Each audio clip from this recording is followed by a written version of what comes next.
क्या आपने कभी सोचा है कि अगर किसी इंसान से बिना जाने समझे भी भगवान की पूजा हो जाए तो क्या भगवान उसे स्वीकार करते हैं?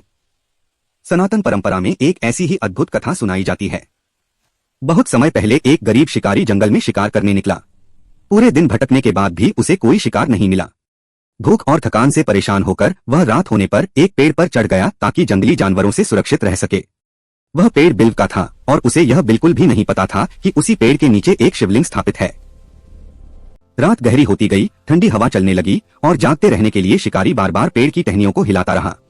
हर बार जब वह टहनी हिलाता तो बिल्व के पत्ते नीचे गिरते और सीधे शिवलिंग पर आकर चढ़ जाते।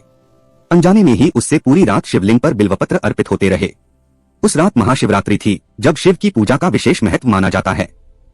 शिकारी को इस बात का बिल्कुल ज्ञान नहीं था कि वह अनजाने में ही भगवान शिव की आराधना कर रहा है। पूरी रात वह जागता रहा। डर और भूख के कारण उसकी आंखों से आंसू भी बहते रहे और वे आंसू भी शिवलिंग पर गिरते रहे।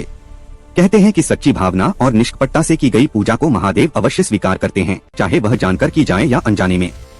सुबह होते ही जंगल में एक दिव्य प्रकाश प्रकट हुआ और भगवान शिव स्वयं उस शिकारी के सामने प्रकट हुए। उन्होंने कहा कि पूरी रात जागकर बिल्वपत्र अर्पित करके और सच्चे मन से बिताई गई उस रात ने उसकी सभी गलतियों को क्षमा कर दिया है। उस दिन शिकारी को यह समझ आया कि भगवान केवल विधि नहीं देखते, वे मन की सच्चाई देखते हैं। यही कारण है कि महाशिवरात्रि की रात को बिल्वपत्र अर्पित करने का इतना महत्व माना जाता है।